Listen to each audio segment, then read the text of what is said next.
Itinuturing ng mga online na football fans ang huling laban bilang simbolikong labanan na sumasalamin sa pagkakaiba ng patakalang panlabas ng Espanya at Argentina. Minsan, lalo pang pinapalakas ang mga anti-Semitikong teorya ng sabwatan. Ang dalawang bansa ay may matinding magkaibang pananaw tungkol sa Israel sa kasalukuyan.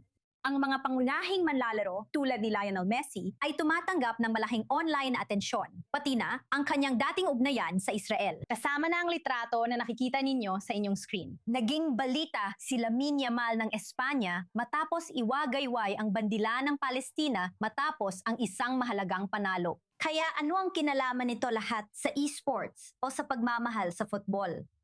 Para sagutin ito, kasama natin si Rabbi Mark Wilds, tagapagtatag at direktor ng Manhattan Jewish Experience at may akda ng The Jewish Experience, Discovering the Soul of Jewish Thought and Practice. Nasa New York siya ngayon. Magandang makita ka, Rabbi. Hindi ba mas maganda kung ang mga tagahanga ng esports ay manood ng football dahil sa pagmamahal sa laro, hindi para magpakalat ng galit o mag-imbento ng teoryang konspirasyon? Ano ang masasabi mo sa mga naririnig natin? Hindi kasali ang Israel sa World Cup, pero napunta pa rin ang usapan sa sigalot sa gitnang silangan. Nakakahiya talaga. Sayang ang pagkakataon.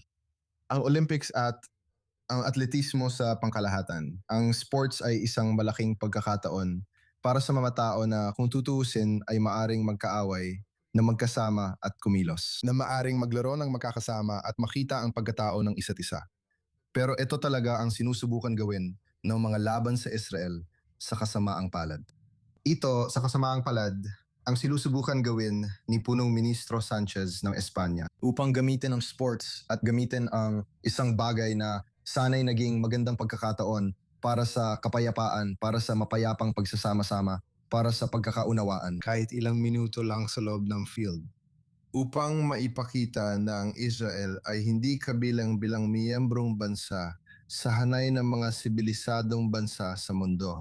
At kailangan nating lumaban at sabihin na may karapatan ng Israel hindi lang para umiral, kundi para maglaro ng sports tulad ng ibang bansa sa mundo. At sa tingin ko, ito ay isang pagkakataon na gamitin ang isang bagay na talagang neutral. Neutral ang sports at pwedeng magbuklod ng tao, pero minsan, nagagamit din ito laban sa atin. Si Lionel Messi ay bihirang magbigay ng pahayag tungkol sa politika sa kanyang karera at personal siyang bumisita sa Israel. Hinahangaan siya bilang buhay na alamat ng football. Talakayin natin kung paano gusto ng mga tagahanga suportahan ang mga matagumpay. Ito ang palaging itinuturo namin sa mga anak namin na tularan. Nung lumalaki ako, mga atleta at sikat na manlalaro ng baseball ang mga naging wara namin. At si Lionel Messi ay isang huwaran para sa maraming kabataan sa buong mundo. Ipinapapita rin nito na kung aalagaan ng tamang relasyon, may matutunan ng Israel sa halimbawa ni Lionel Messi na nakapunta na sa Israel.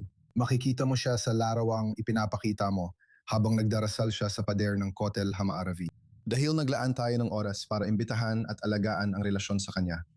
Tingnan mo kung gaano kaganda ito para sa PR ng Israel. May isang kahangahangang organisasyong tinatawag na Athletes for Israel. Itinatag ito ng isang mahal naming kaibigan at taga-suporta sa MGE, Manhattan Jewish Experience. Siya si Daniel Posner, dedikado sa pagdadala ng mas maraming atleta. Hudyo man o hindi, karamihan ay hindi Hudyo sa Israel. Tingnan mo ang epekto ng pagdadala ng isang tao sa Israel sa pananaw nila at sa imahe ng Israel sa buong mundo.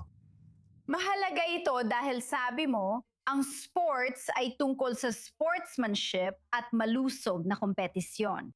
At ang magkaroon ng ganitong klase ng kapanghitan at masasamang salita na nagpapalala pa ng sitwasyon sa halip na gawing masaya ang lahat ay talagang nakakabahala. Nabanggit mo na ang tungkol sa huwaran. Anong mensahe mo sa kabataan at mga mahilig sa sports tungkol sa kung sino ang dapat nilang tularan na yon sa 2026? Maikli lang. Ang ibig kong sabihin, ang mensahe ko ay hayaan nating maglaro ang mga tao dahil ito ang paraan para makita natin ang pagkatao ng bawat isa. At ito rin ay paraan ay para matutunan nating igalang ang iba kahit na matindi ang hindi natin pagkakasundo. dahil nasabi ko na rin, dahil naging parang laro na rin ito, kung tutuusin. Tama. Dapat tayong matuto ng kuunti mula sa halimbawa ni Lionel Messi. Tama. Tingnan natin kung paano mahikayat ang mas maraming atleta na pumunta sa Israel at makita kung anong gandang bansa ito at kung gaano itong moral at progresibo.